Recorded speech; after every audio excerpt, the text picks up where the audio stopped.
Greetings and salutations, board game fans. The Dice Pirates are back. This is episode 31.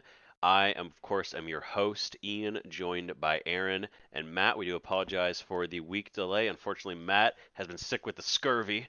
He has been sick midships for a week, so we are back now. Hopefully, you guys are doing well. Hopefully, Matt, you're doing okay. I've been eating my limes and my lemons. Got my citrus. My teeth are not nearly as loose, so that's good. Still low energy. So I'm probably just gonna hang out over here on this on the poop deck. I just want to say poop deck. Yes, the reports of our deaths have been greatly exaggerated. We are going to go ahead and jump right into the game. We're going to shake things up a little bit. We're going to play some bitter board gamers. Of course, I'm going to read some one-star reviews. You guys are going to guess the game. You guys excited? I'm raising the roof. The people at home can't see it, but I'm doing it. He's raising the roof. Alrighty, let's jump into our first game. Finally put on the table. Didn't get the appeal. All you're doing is pushing cubes around for the entire 2-hour slog. Art and component equality is bad. I believe we were even missing a card or two from the plant guys. Just really bad. Ooh. My initial thought was Lords of Waterdeep, but the art and component quality of that game is pretty great. So I was about to. Is it though? It's just fine. It's the little half moon coins and the square coins. Yeah. I mean, they could have just all been circles. it could be much worse. It's That's got true. like It could be D&D. Yeah, it's got a classic D&D art. I'm not saying it is Lords of Water. All you do is pushing cubes around. Is that what they said? Cubes? Yeah. I mean, granted, that is roughly 1/3 of all board games. So Yeah, the cubes. That's not really. They weren't even in a helping me. bag, so I mean. Cubes in a bag are the only way to do it. They weren't individually packaged. Yeah. Okay, so here's your second review. I played this game twice and did not like it either time. The timed trading sequences in the game are mayhem. Very, very, very bad mayhem. Would not wish this game on my worst enemy. This is Sidereal Confluence, and I completely agree with both of those complaints. That game is hot garbage. It is Sidereal Confluence. I'm going to quickly read you the third review. Sidereal Flatulence is more like it. Avoid at all cost. Literally just sitting around asking people for cubes. No stakes, no theme. So dry, so boring. Avoid. Boy, I like that Sidereal. I like that Sidereal flatulence comment way more than I should have. Very much. I wasn't ready for it, and it just hit me just right. I definitely bounced off that game wicked hard. I understand. I get why people like it. It's such a singularly unique. I've never played anything at all like that game. Probably never will again. It's something. It is worth playing once to see if you like it, because there are no comparisons to be made. But if you are not into it, you will not be into it at all. It is hot garbo. For some reason, all of this talk about it we've had, because it's come up like on 3 different episodes now, I want to play it. I went from like too. I went from laughing about it to now I'm just like, well, now I just kind of want to have this experience. It's like someone has talked up how hot this pepper is to the point of like, well, now I just got to experience it. I want to eat this ghost pepper and see if it kills me. I have never wanted to eat the ghost pepper my entire life, so I do not share that with you at all. I don't want to die. Sure. I don't actually want to eat a ghost pepper, but I do want to play Sidereal Confluence, the ghost pepper of board games. Ghost pepper of board games. Well, I'm sure that maybe one day we'll get there. We'll have to try it out, even if it's just we all bounce off of it. I'm going to go ahead and read the review for your second game now. A good roll and write game, in air quotes. Except the roll is player deterministic. This makes the game better than the many roll and writes. It's still too solitaire for my taste. The player elimination can be annoying if you got eliminated early, and the game drags on for the others. That's a 1-star review. That sounded like a good review. So this one's actually a 3-star review. The 1 and 2 were not nearly as bitter as I wanted, so I kind of had to. They also were very, very bare bones. So this was a little bit less 1-star and slightly better. I don't know. I haven't played a whole lot of roll and write games, so. Yeah, I haven't either. It's a genre that we haven't dipped. It's a trendy little genre that we haven't dipped in enough. Is it Cartographers? It is not Cartographers. I just guessed a roll and write game that I know. Yeah. All right. I'm going to go ahead and read your second review. Okay. I literally scored 1 point. That may sound bitter, but it's just a random fest of cube drawing placement. Pass on it. Cube drawing. A classic mechanic. Classic mechanic. A random cube drawing roll and write game. I got nothing on this, man. This is bad content, but I have no guesses. I'm totally blank. I'm gonna read the last review for you. If you guys don't get it, I will give you a little bit of a hint. I'll give you a hint now. I saw a consistent pattern in a lot of the reviews of people comparing this to a roll and write game, but I don't see the connection. That's actually a little bit of misdirection on my part. I don't know that the roll and write connection is as strong as a lot of people have said. So here's your last review. At one point in every session I've had of this, I've looked around the table and was the only person with their head up, looking at anyone else. That should tell you all you need to know depending on your preferred level of player interaction. It's a nice little puzzle, but for me is akin to doing a Sudoku alone at home. Everyone just kind of says the score they got at the end, and you could easily go the rest of the game without saying a word. If the game actively drives down my engagement with friends or family, I'm not going to be a fan regardless of how clever it is. Ooh, is it Tiny Towns? It's Tiny Towns. Yeah! A roll and write game. What are they talking about? There's no writing in that. That's insane. Now I'm just angry. Now I'm just angry.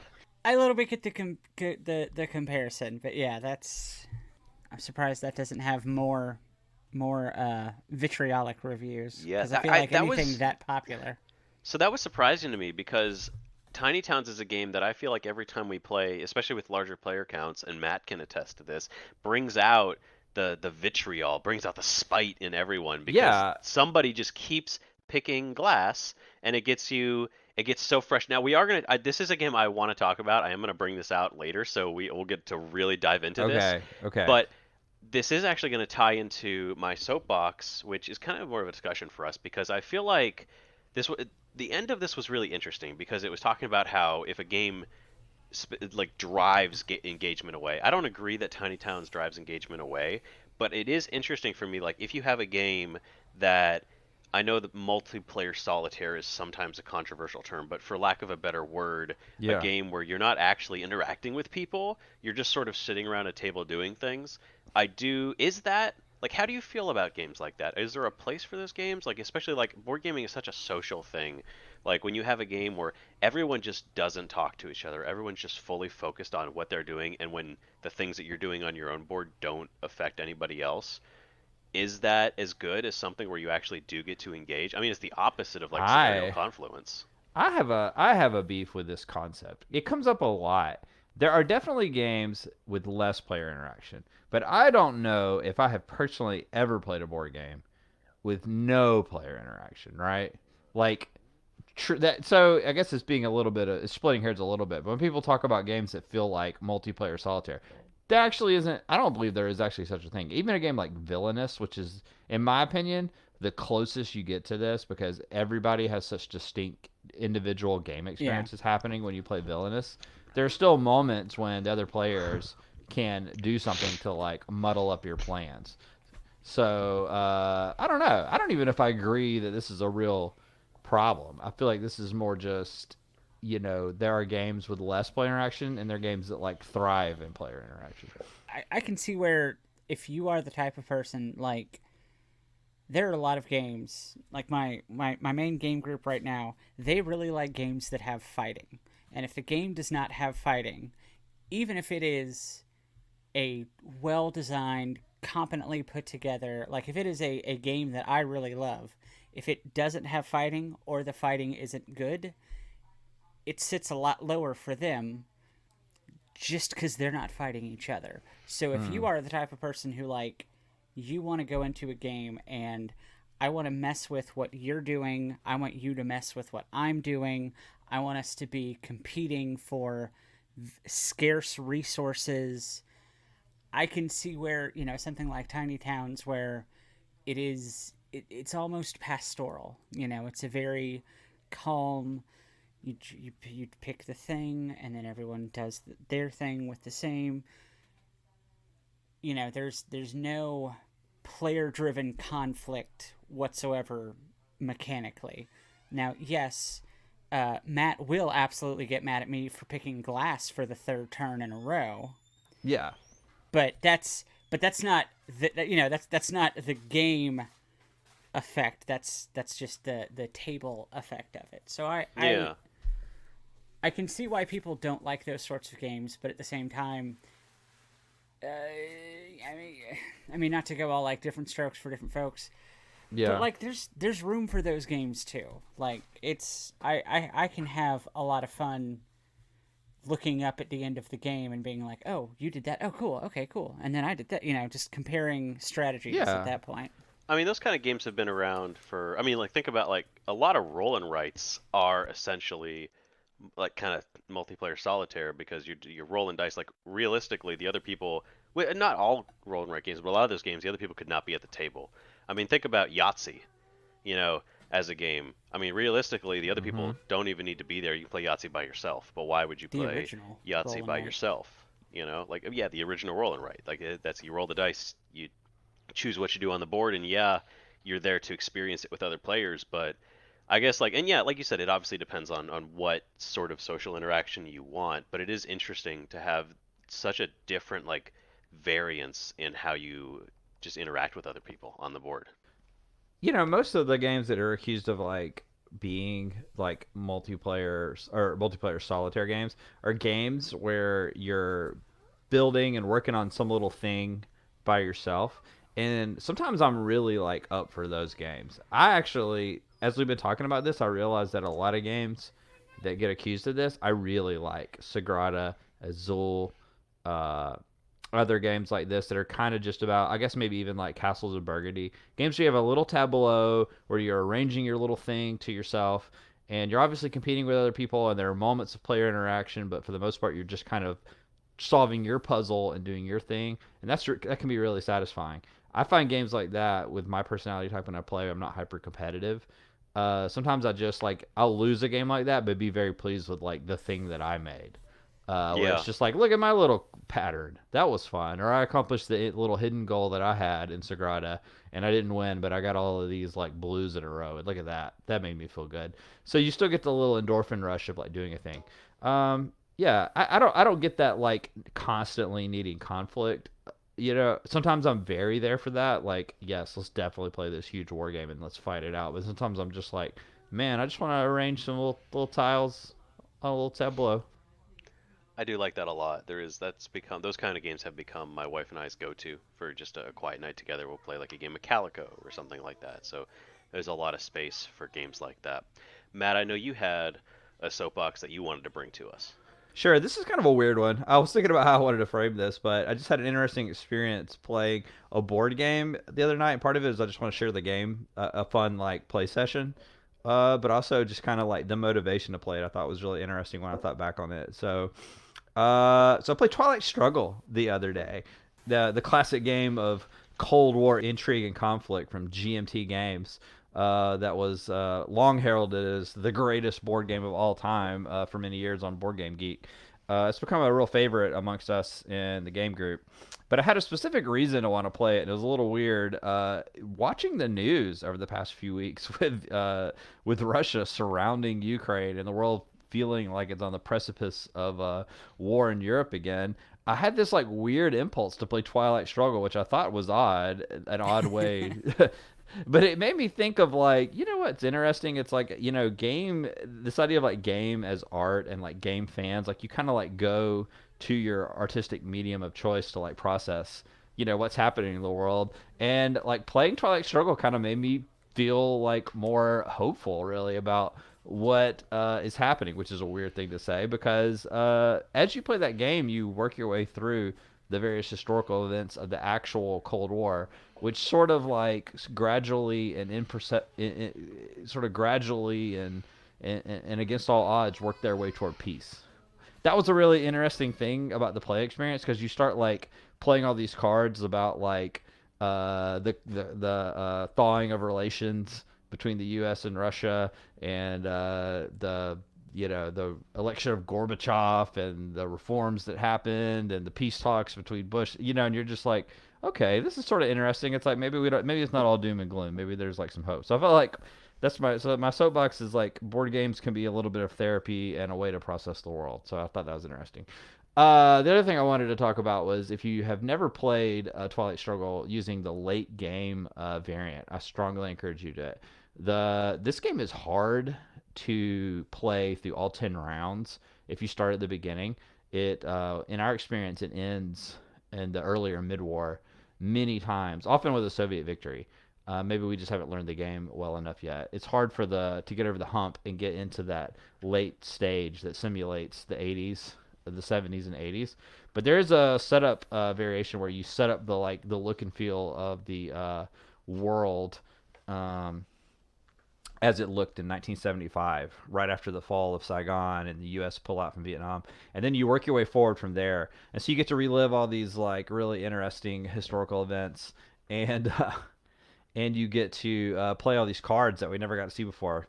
Dennis and I had a blast about it. I won. That was not bragging. I think I mostly got lucky because we didn't really know how the game went. But I highly recommend that you play Twilight Struggle in the late game to see a lot of interesting cards and to kind of make the game feel real different.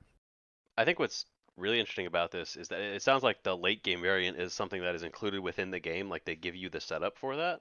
Yeah, it's in the box because they sort of acknowledge that most games, that many games, particularly inexperienced players like we are, this is a game that truly takes years to master. I mean, there's a extremely nuanced competitive scene around this game. I think a couple of more veteran players will go from early to late war pretty easily because they know how to like hold their positions and not completely blow the game. But we tend to end in the mid war almost every time, which is around turn probably 4 or 5. Um, That's just really interesting to me that you have like there's a game where, I mean, there are some games where they give you like different ways to play, but to have a game where like they're basically just like here, skip the beginning of it because you might not get to that's interesting. I yeah. don't know that there's a Yeah. game like that Well, and that it's I know because of. there's like a third or more of the cards and the experiences in the game that you just won't see. Because of the way this game works is as you move into different eras of play, you fold in more cards into the deck you draw. It's hard to describe the gameplay of Twilight Imperium, Twilight Struggle, but it is sort of a deck builder. Not really. It's a deck. It's a hand management game. You draw a hand of cards and you play those cards to like do different things on your turn. And there's early war cards, mid war cards, and then a whole deck of late war cards that you basically hardly ever see. And so we got to play around with events like Star Wars and the election of John Paul II as the Pope and all these like things that happen like later and have profound effects on Europe and the world. It's also just one of those rare games that like you actually learn stuff. I mean, cards will pop out and you're like, what is this even referencing? And for the first time, we actually found ourselves like, because we were playing sort of a leisurely game, like looking up the index in the back and learning like little snippets about the Cold War history. So that kind of goes back to my original point. It actually was like an interesting thing of like using a board game to kind of learn more about world events, how we got to the point we have. It was fun. It was cool. Board gamers processing world events by playing games. So when the aliens come, I'm gonna go straight to Twilight Imperium and learn what I need to do to defend myself. It is in fact it's a manual for how to do that. I think is the stated goal of the game. Yeah. That that's exciting. That's a game that when we next meet, I do want to get to play with you for sure. Yeah, you'll like it. I think we're going to go ahead and move on to our main topic. We're going to break down some games that we've been enjoying lately, kind of dive into those. So we'll be right back in just a minute. Dice Pirates, brought to you this week by Stamps.com. Stamps, the post office. Hello, I am Rainer Knizia, and I come to you today to talk about Stamps.com. Did you see that Reiner Knizia has a new game called Cat Ass Trophy? Yes, I have made a game called Cat Astrophy. Do you hear it? Cat Ass. Ha! Ha ha ha! No, it's literally it's. Hold on, let me show you the picture. That's. You don't have to show me, I made the game. I am Rainer Knizia. Thank you, Mr. Knizia, for joining us. This is Yes, this is an honor. For you to be here with me. Anyway, Stamps.com, Okay. when you need to mail things, promo code Knizia. Can you not spell that? Good luck. Alrighty, and welcome back to the Dice Pirates, and we're about to dive into our main topic this week, which is another Dice Pirates triple header. That's when we review 3 games that we've been playing and give you some thoughts, impressions, see if maybe they're games you want to add to your collection. And we have 3 wildly divergent games here for your taste today. We're going to be talking about The Night Cage, Tiny Towns, and Tiny Epic Dungeon. So, what are we tackling first? So I know we already talked about Tiny Towns a little bit, so I think let's just jump right into it and kind of round out that discussion because I've actually been playing a lot more Tiny Towns lately. Uh, we got that game as like a late Christmas, early Valentine's Day present for ourselves, and so we've been playing a lot of Tiny Towns and played it. So when we played it as a group, we always played with 5 people, and Yes. I've been playing a lot with just my wife, so we've been playing 2 people. And one of the things that astounded me is how drastically different the experience is. So just to break down exactly how tiny towns work, you're given a 4x4 grid in which you try to build a town. There's 7 different buildings. All of them have different ways of scoring. There's like a bunch of types of buildings, so each game you're gonna have new ones come out. So you can't always plan ahead. You can't like plan and optimize. You have to optimize based on the buildings that come out. For instance, like cottages must be fed, but depending on like what type of building is out to feed them, you might have to keep them in the same row, or you might have to build them all next to each other, things like that. So the way you play the game is going to differ depending on the cards out. The way that you build is by actually getting these colored cubes, and each person takes a turn choosing a cube, and they will put that on their little building site area. You get to have to put that on one of your 16 squares. But the twist comes in that everybody else must also take the color cube that you chose. So Hmm. I choose a red cube, everyone else has to take a red cube. Then the next person decides to take a blue cube. I also have to take a blue cube. So very quickly things begin to you think at first, okay, I know exactly what I'm going to do, but then somebody's taken a lot of resources that you don't need. You may not need glass for your city at all, but all of a sudden you have to deal with glass. So what are you going to do with that? So it's a game of optimization, but it's also a game of how do you deal with things coming in that you don't need. So what is your way of mitigating that? It's very fun, but I think what's really interesting is that with 2 people, you actually get to really plan and do a lot more. You're very rarely going to end up in a situation where you are completely lost because you actually get to, I mean, 50% of the time you're choosing the cubes, so you can mitigate things a lot more. But with a lot of people, it just becomes madness. I know that we've played this quite a bit, Matt. I don't think you've played it with a smaller group of people, but I know that this is one of my favorite reviews you've ever written on the Instagram account because it just really encapsulated the madness that you feel. Yeah.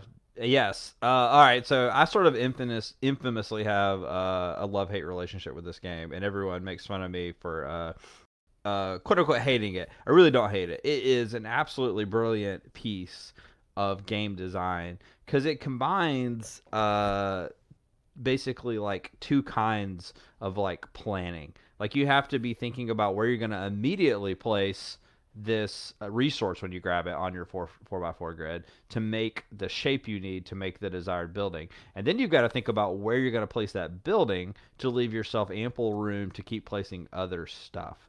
So you're doing this weird 4-dimensional chess of like thinking several steps ahead involving all sorts of orientation of like buildings because a lot of your bonuses that all your in-game bonusing is tied up in making sure that like your cottages are in the same row with your like orchards and then like that these wells are adjacent to this, and so there's all of this complex placement stuff you got to go on. In the meantime, more and more resources are coming in. I find the game to be remarkably stressful, and I wrote a diatribe against the game on our Instagram account a while back. I was going to read it, but I don't want to go back in. It was several years ago. I don't want to go back dozens of posts and find it. If you scroll deep in, my favorite thing about it when I wrote this post about all my sort of like a rant about how stressful the game is, the designer commented and was like, "Thanks?" question mark. uh, but it really was like a compliment to like how smart this was. That it is stressful, but in a good way. Yeah. But I will say this: I've only ever played the lowest player count I've ever played the game was with 4 players, and it was actually immediately more manageable.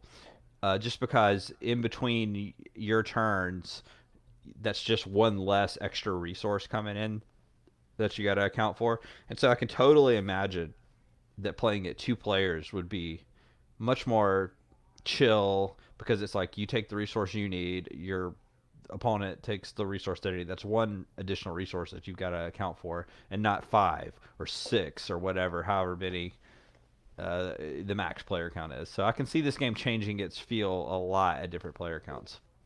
The other thing that I do like, and this kind of goes back to the review that we had, but the the enjoyment I think you're going to have with the game, especially at higher player counts, is dependent on the group of people and how outgoing they are, because inevitably you're going to keep getting one of a certain type of resource, and you're not going to need it. And if the people at the table are willing to be very vocal about it and very upset at the fact that they're getting this, it only makes the game more exciting, because then every time somebody picks another glass, there is a chorus of voices. Why would you pick a glass? What are you doing? What are you You don't doing? need that much glass. And it makes the experience that much more fun when there's this shared just consternation, because things are just constantly falling apart for everybody at the table, because when you have that many resources coming in, there's no way you can actually deal with it all. So it just becomes who can be the least angry, which I think is very fun. And I don't know that there are, like, I'm actually not sure if there's a game that like changes that much based on player count. Like I mean, maybe something like the big war games, but even those, like, there's still a fairly like similar idea. I just think it's interesting how differently that game changes based on how many people are playing. Yeah, and speaking of how differently it changes, I mean, I would say this game is a real bang for your buck because there's a lot of variety in the box. There are many different building types that you deal out randomly every time you play the game that have different powers and effects that score differently and do different things. And so there's a good amount of variety in the base box of this. It's you never quite play the same game twice with the same combination of buildings that you're trying to construct. You get a secret like building that is your like special building that you're trying to make, and that can be different every time with a special power or effect. So there's a lot of variety baked in to how this game plays out every time it hits the table, which is really really nice. Yeah, and I mean, you can't. I am as a reformed Magic player. You gotta love any opportunity to hate draft away from people, or in this game, into people of like, because you can see, because it's a simple grid with big chunky wood pieces. You can see what people are working toward very easily across the table, so it's really simple to see, like, oh, he desperately needs brick, so I'm gonna never take brick, and I'm gonna adjust what I was doing to make sure I don't ever have to take it, specifically so that he can't, until it's his turn, there's nothing he can do about it. I mean, all these complaints about low player interaction, like, that's just you not paying attention. I did find my old review. I'm gonna read it really quick, just for fun. Here now is a dramatization of playing Tiny Towns. Oh wow, look at this cute little game with tiny wooden buildings and cubes. This looks very relaxing. This is relaxing, just plopping down wood and wheat. Hey, look, I made a little cottage. Looks more closely at the board. Oh, that cottage is kind of blocking me from building other stuff. This is kind of tricky. You picking wheat, Bob? I don't really need wheat right now. I guess I'll just stick this cube over here. Sweat begins to form on brow. Picking wheat again, huh, Bob? What are you building over there? The entire state of Oklahoma? Laughs nervously. Panic is setting in. Boy, things are starting to get crowded over here in Tiny Town. Ha ha ha. Guess I'll just pick glass this time. Hey, Bob, maybe don't pick wheat this time, okay, buddy? Bob picks wheat. You wheat hoarding son of a flips table. Wooden buildings cascade down like so many tears. And then Peter McPherson, who is a good sport, commented on this. Love this one act play of Tiny Towns. So glad you enjoyed it, I think. So thanks, Peter. Thanks, Peter, for being a good sport about that. But yeah, I mean, it is like a deceptively tense and thinky little game. that anxiety does ramp up considerably at a higher player count. It also probably is not nearly as anxious if your spatial reasoning skills are better than mine. It's a game that I think is well worth trying out at some point. It's a game that I personally really enjoy. Aaron, I know that you have been playing some tiny epic dungeons lately. Why don't you bring us a little bit about that? Yes, so Tiny Epic Dungeons, the latest in Gamelin Games' Tiny Epic series, the easily most popular, most successful of which Tiny Epic Galaxies. Tiny Epic Dungeons is their attempt at abstracting your table hog, full afternoon, deep dungeon crawl into a small box that'll fit into your Jinkos. So it's does what it says on the tin. It is a dungeon crawler. You for the first time in any of their games, the player pieces are actually miniatures, not meeples or other wooden bits. All of the enemies are represented by really beautifully screen printed, custom shaped meeples, which is really great. So it's really straightforward. You have an amount of movement that you can spend. You can do one heroic big action on your turn, which is usually attacking. You can do any number of free actions. And you just are going through the dungeon. There's a constant threat of goblins overtaking you. Every so often there's a time track that at the end of each player's turn, the time track ticks down. And frequently on that track, the game will either add a goblin to the board or cause every monster on the board to activate, usually attacking you and your friends. And you can have 4 goblins out at a time. If ever a 5th goblin would get added to the board, that's another way the game can end. Obviously, you can win with, you can lose with the time track running out, or all of your heroes being knocked out at the same time. It is ambitious, I will say. I've mostly been playing it solo, and in the solo mode, you have to play two-handed. You have to have 2 heroes, which is fine. This isn't one of those. It's not like playing Gloomhaven two-handed, where there's a lot of things you have to manage between both characters. It's relatively simple. Like I said, you move, usually attack or explore the dungeon to try and find specific tiles, and then it's the next player's turn. So the mental overhead is actually really manageable in this. But it is attempting to do a lot of big box dungeon crawler things. You have, with all of the loot, you have like sets of loot that you can gather, and if you have multiple pieces of the set, you get bonuses depending on how many you have. But it's, all of the loot, especially if you've got the expansion and the Kickstarter extras, just gets shuffled into one common deck. So ironically, if you bought less stuff, it's easier for you to get more complete sets of loot, because the deck is a lot less diluted. So it sounds like because you can play it by yourself, is this a purely cooperative game? Yes, this is full co-op. There is no hidden traitor mechanic. No, the monsters are all very simple to control for the most part. One of the this is a bordering into soapbox territory. A thing that a lot of game publishers have started doing in the past decade or so not recently, is to make it easier to sell their games to as many markets as possible. They'll put as little text on the card as they can get away with. This is a soapbox because we've both had issues with this. Everything is symbols. Mm-hmm. And I have played other games where everything is symbols, and a lot of those games you know, it's a common a common refrain. But once you understand what the pictures mean, it's really easy. You know, for example, race or roll for the galaxy uses a lot of iconography, but it is judicious with it. It doesn't entirely lean on that. You know, there may be limited text on the cards, or it may be, you know, it doesn't use all of these crazy symbols. But in Tiny Epic Dungeons, because you have things like monster AI and attack ranges, and even like you'll flip over a tile that'll have an event that triggers, and the event is explained entirely through pictograms.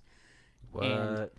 it is really hard to parse at times exactly what the pictures and the sequence that they have put those pictures in is trying to convey to you. I don't love Like that. I've seen on the Board Game Geek forums for this game. I mean, every day there's at least 5 new threads of, so what is this card trying to tell me? Because I don't know what it means. You know, sometimes if it's this picture but it's orange, that means you can do that action. And if it's this picture and it's orange but there's a colon after the picture, then that means it's a trigger after you take that action. And there's just a lot of it's trying to do a lot, and I could appreciate the difficulty in trying to convert, you know, the Gloomhaven experience into something that's, you know, relatively small and portable. But I think they may possibly have bitten off a little bit more than they could chew with this one. Is combat like dice driven or is it like card play stuff? It's dice driven. The combat's actually really cool in this one. Your hero can roll 1, 2, or 3 dice depending on their proficiency with whatever type of attack they're doing. For instance, you know, your barbarian is allowed to pick up a scroll and cast a spell, but he's going to be bad at it because he only has 1 die for whatever the blue spell casting stat is called. Whereas if he's swinging a sword, he gets to roll all 3 dice. And when you roll the dice, they're numbered 1 through 6, but 1 and 2 have a plus sign in front of them. So if I need a 5 to hit, and I roll a 3 and 2 2s, I can use those 2s to augment that 3, and now it's a 7, and I've demolished you. When you're fighting goblins, you just have to overcome, you know, goblins have 1 hit point. That's pretty standard stuff. You have the minions that are lurking around the dungeon, and whatever damage you do past their defense is how many hit points they lose. And then whatever dice you don't use in a fight, this is where it gets really interesting, because you'll be tempted to always use all of your dice to get as much possible damage. Whatever dice you don't use will usually give you some benefit of either restoring health or focus, which is a common currency that all the characters use to activate their special abilities. So you kind of sometimes have to make the trade-off when you're fighting the minions or the bosses of, do I want to do those extra 2 points of damage, or do I want to get the 2 focus back so that next turn I can pop off my special and do even more damage, but am I even going to make it to that turn? I have always been really impressed with like the amount of like depth that the Tiny Epic games have for as small as they are. But Yeah. I'm curious, like, is it too much? Do you think? Like, I know you said they bit off more than they can chew. Is there more than probably is necessary? Because I mean, like, one of the things I do like about the Tiny Epic games is even as much depth as they have, it's still easy to jump in. Like, I really love Tiny Epic Galaxies for that reason. Tiny Epic Kingdoms is still really fun. Even though there's a lot to do there, it's still pretty simple to just jump in and be like, this is how you play, let's go. Is this one of those games that, I mean, the iconography aside, is it just a little bit too much, do you think, for a normal Tiny Epic game? If you can wrap your head around how the iconography works, because in this game it's not it's not pictures replacing words. It is almost its own language that you have to learn the syntax of. If you can get your head around that, it is it's a really good game, and I do really enjoy it. There is an expansion that adds like quests in addition to the dungeoneering that you're doing, which I've only played with once, and that just added. That would probably be good if I was playing with like 3 other people and we were seated around the table and we could all, but trying to manage all of that in my own head was just way too much for me. Of course, it was also very late. I will say that, oh God, I was about to say something just riveting. Like you guys were going to be like mind blown how cool the thing I was going to say. Wow, my mind is blown. I am mind blown. I will say, it has a fantastic variety. Like I think the best part about a good dungeon crawler is the variety of heroes. Is every time you sit down at the table, you're playing with a new character that you've never played before, and they have this cool combination of powers that no one else has. And this does that really well, which is impressive for how small of a game it is and how limited the design space was. That all of the heroes feel completely unique, even the ones that were, Kickstarter promos and part of the expansion. Like, all of the heroes feel completely different from the other heroes, at least the ones that I've played. But it is so hard. And I know it's a full co-op game.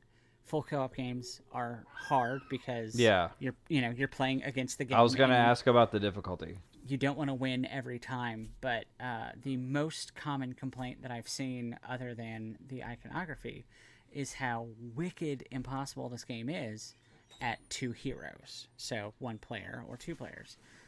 So much so that there are, I think the most upvoted, the top forum right now on the game is people trying to figure out how to patch the balance of the game at 2 players, because you have no time to do anything. You have precious few actions to do them. You've only got 2 spots on the board that you can interact with because you've only got the 2 heroes. So if something springs up in the top right corner, you better hope that's not important, because there's no way you're getting up there. Well, that's really common. I'm the Dice Pirates aficionado of dungeon crawls. We did a whole episode of dungeon crawls, pretty much because how much I love them. And I can say with some expertise that they are almost all, the best ones are almost all pretty hard. And even though they can be played solo with 1 hero, or sometimes the rules will tell you to do 2 heroes, like Escape the Dark Castle is one that comes to mind, where it says even if you play solo, you run 2 heroes. Almost every one of these games, if you're going to play it solo, you should just go ahead and prepare yourself for running 4 heroes. So I bet you could play this game with 4 heroes just by yourself, run the whole party. That's what I've been seeing a lot of, is people saying look, it kind of sucks, but if you can do 3 or 4 characters at once, it is a lot more to keep track of, but you'll win. It balances it so much better, because for the most part, enemy attacks don't really scale with player count. Right. A goblin's attack will always do 1 damage, but when you've got a pool of 20 hit points total across all your characters versus 40 hit points, that 1 damage hits a lot more. Yeah. Yeah, that's something that you and I, Matt, experienced a little bit when we were playing Warhammer Quest together, where instead of playing with just 1 character for each of us, we just both took 2 characters. It is a much better game. It's a much better game because you get to experience not only the interplay between all the characters, but also you get more options. You get more chances to do things, and I think it is. I think it is better when you can have more. Yeah, I think probably 2 player. Already not having played Tiny Epic Dungeons, I can guarantee you that an almost optimal way to play it would be 2 players, each with 2 characters they're running.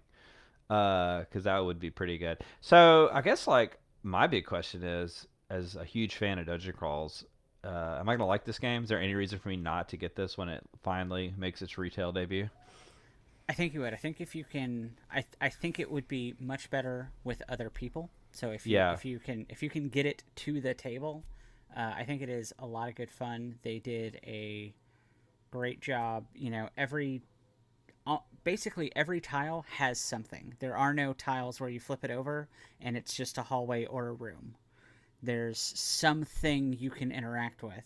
And usually that's the suboptimal play. Usually it's better to focus on finding the key things and defeating the monsters. But you still have to appreciate that, there are no dead turns. yeah. You're always working toward trying to outrun the sunset, a la the Mummy. I, I like. I'll tell you this about Gamelin.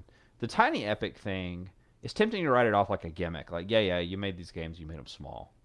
But honestly, it's a very nice thing to have in your collection. A few games that are physically small and still play really well. Because there's been so many times where I've gone on a trip and I've thrown Tiny Epic Galaxy or Tiny Epic Kingdoms or Tiny Epic whatever in a quest in a thrown it in a suitcase, and it's nice to have a good game that actually has the feel of a much physically larger and expansive game, but that like took up no room in a bag.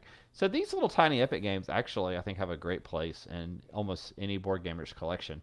And they've been doing so many of these now that there's basically almost every genre that you could want of thematic games, from like strategy games to adventure-y stuff.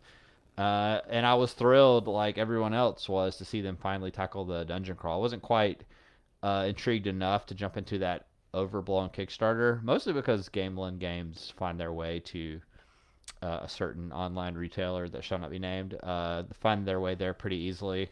At least And until you send us a check. yeah, and in a few years, I think this will probably be, you'll probably be able to pick this up for 25, $30 in a year or two.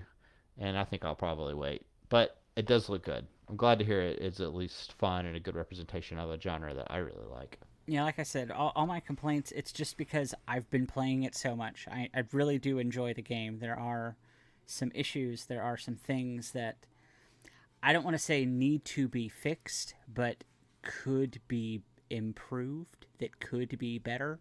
But just out of the box, it is a solid, fun little dungeon crawl. You still get to move your little plastic mans around the map and fight guys, and I mean, really, that's all you want. Love that. Matt, I know you wanted to talk about Night Cage. Finally get that onto the podcast. Yeah, so this is a game that I've got around Christmas time and have been learning. I'm going to call this impressions and not quite a review. I don't think I've played it enough yet to give you all of my thoughts, but I like it enough to where I wanted to talk about it because it's one of the most unique games that I've played in the past year. Haven't played a game quite like it, and it's certainly got one of the most interesting themes. So picture this, if you will, listener. Close your eyes for a moment.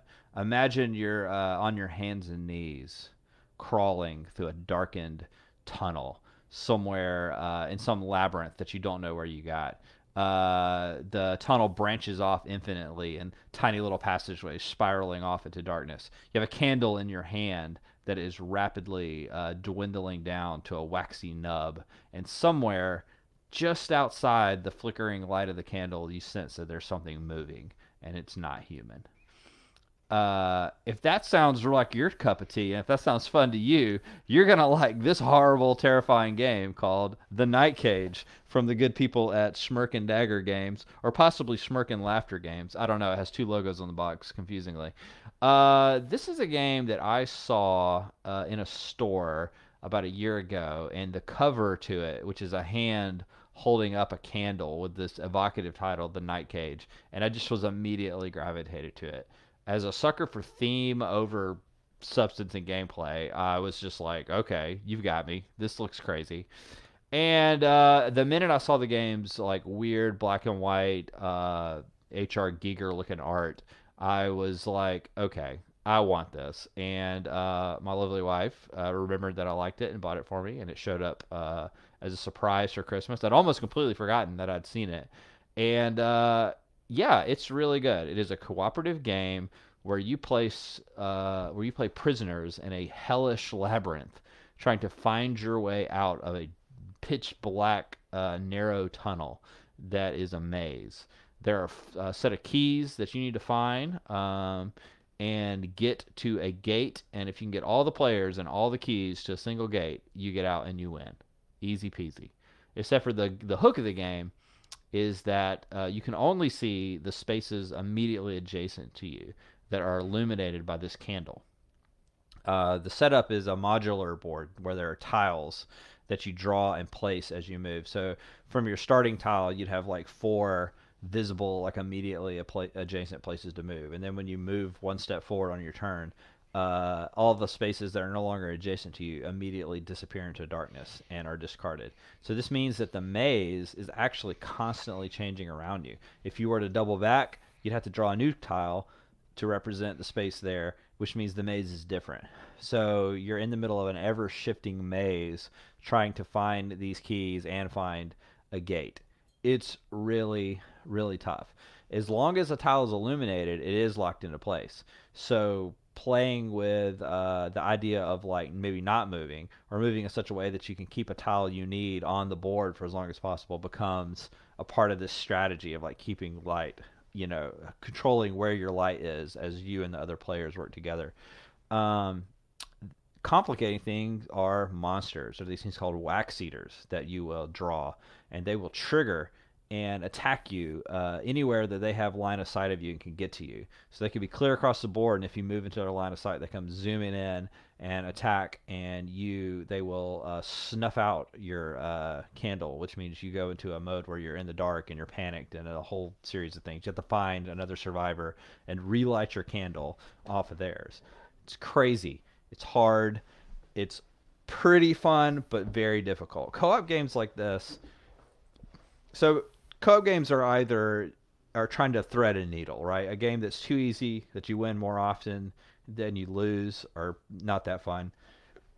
Games that are uh, pitched just right are games that you win with some frequency, but they're always tense.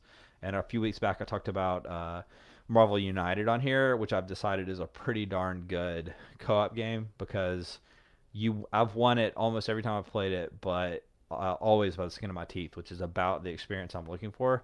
Night Cage to me strikes me as a game you're probably going to lose more than you win. So that's probably my biggest buyer beware. If you are looking for a co-op game that you're not going to be banging your head against, I don't know if this is the one. Um, it feels pretty hard. It's a challenging little puzzle to get all of these keys and get them back to the gate and not have essential tiles lose. And you can very easily get a board state where it's impossible to get all the survivors to the board. That happened to us, Ian, when you and I played it. There just wasn't any way to win. When I got separated from the group, the tunnels all started to crumble and disappear into the darkness, and there's just nothing to do.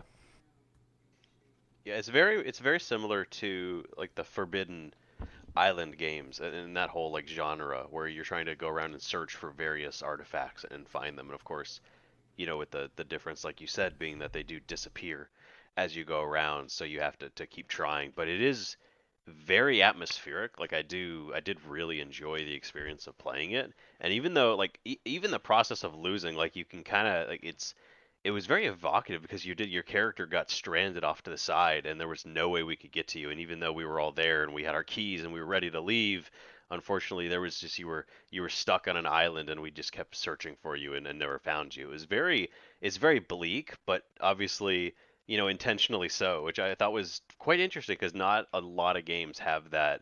Like, not horror is a genre that I don't think you'll ever be able to actually recreate in board gaming, just because you can never have like the feeling of uncertainty that you get within horror. But this comes fairly close, I think. Yeah, I'm glad you said that. I want to touch on that. Why I think this is one of the best horror games in particular. Remind me that I just said that. I want to touch on that. I think this is one of the very best horror games for a reason.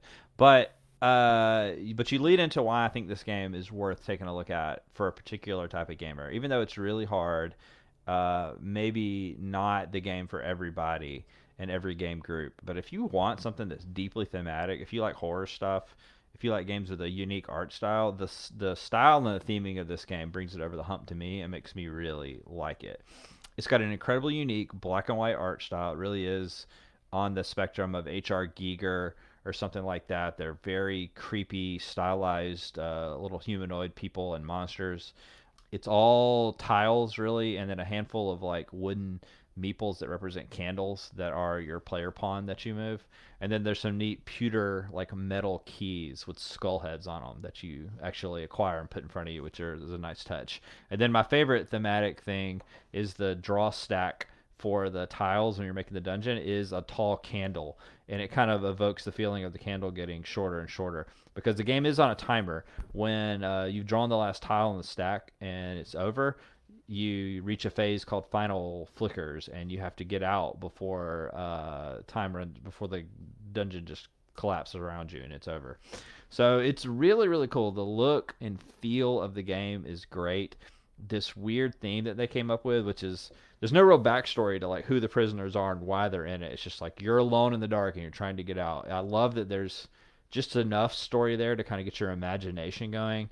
And there's all these neat visual art touches like around the periphery of the player board. You see the little like figures crawling and crouching in the darkness. It's grim. It's a little scary. It's actually one of the few games that I think actually makes you feel scary, and this is why I think it's one of the truly great horror games. Horror is all about feeling powerless against things beyond your control, and almost every board game is a power fantasy. You gain weapons, magic, and strength. So, like the Arkham horror games that Fantasy Flight puts out, they're not really scary because after about an hour of play, you've acquired a hand grenade and a Tommy gun and a magic book, and you're whipping all these monsters' butts left and right. Or like Zombie Side is certainly not scary because you're just like walk into a room and chop all these monsters. Most board games want you to feel powerful, and so they're not scary. But this is a game where you never feel powerful. You feel completely lost, weak, and at the mercy of the monsters. And the monsters are genuinely scary. Like when you draw a wax eater and put it down on the board, it's like, oh crap. You're desperately trying to avoid that. You're not trying to confront it. And that to me is closer to like real horror. So this is actually a real achievement in my mind. If you like horror, I think you need to look at this pretty seriously. That definitely Go ahead. looking at the artwork online, this definitely looks like a matte game. Like Yes. this evokes a lot of titles that you have brought up previously. For sure. It is on the spectrum for sure of Escape the Dark Castle, which I've already talked about on this episode, and other games. Morkborg. Merkborg for sure. Yeah, I'm a sucker for a certain aesthetic, so it was probably a given that I was going to get it and like it. But this is, I do think there's substance here. I do think it works its theme into the game pretty well. But at the end of it, if I want to just put my game reviewer totally objective hat on, it's a pretty simple game mechanic, an evolving and collapsing dungeon or maze, and it can create unwinnable board states, and that's not gonna make everybody really happy. Aaron, your brother will probably never play this game with me because he won't be satisfied with a puzzle he can't guaranteed win. well, a puzzle with no guaranteed solution. Like Yeah. you can make a misstep or even just, not having played the game a ton, my sense is that even just bad luck in like the tiles that come out can create like a borderline unwinnable position for you, and that's not going to satisfy everybody. Final thoughts on this game. A couple things I will say that give it some added value. It comes packed with a lot of extra content that you don't like. There's a basic setup with the monsters and the board, and then there's a bunch of advanced monsters when you want to kick it up a notch, and then even further there's bosses, including a giant monster that takes up like 9 of the tiles, and I don't even know how the rules are to like accommodate that. I think it's fun. I like when games come with like layers of complexity that make it feel like there's expansions built into the base box. Kind of reminds me of like Spirit Island, how there's a lot of extra modes and cards that you don't have to use. So, if you end up buying the game and you like it, there's a lot of depth there for replayability. So, The Night Cage, spooky, weird, creepy. Maybe not everyone's cup of tea, but I've been enjoying it so far. I don't think we could have picked 3 games that were further apart from each other, but this is a fantastic trilogy. I'm excited to get to play Night Cage again when we get a chance to pick up Tiny Epic Dungeons at some point. But hopefully, at least one of these games was interesting to somebody listening and they're able to try that out. That's the episode for today, of course. Thank you, as always, everyone, for listening. We really do appreciate it. If you do enjoy the podcast, do consider giving us a rating, maybe like us on any one of the numerous podcast places that you may use to listen, subscribe, or reach out and let us know that you're listening. Maybe you enjoyed some of these games. Maybe some of these games you didn't enjoy. Just let us know. We'd love to hear from you. Matt, if people do want to get in touch with us, where can they do so? Well, you can find us on the Instagram at Dice Pirates. We're there all week long, posting about the games we're playing, mini reviews, updates, fun stuff on the Instagram story. And best of all, if you send us a message or comment on a post, we'll talk to you in real life, and we promise to be nice. Keep an eye out. Of course, we'll be coming back soon with more Captain's Log and main episodes coming soon, so keep an eye out for that. But until then, we'll be right here on the Dice Pirates. Play more games.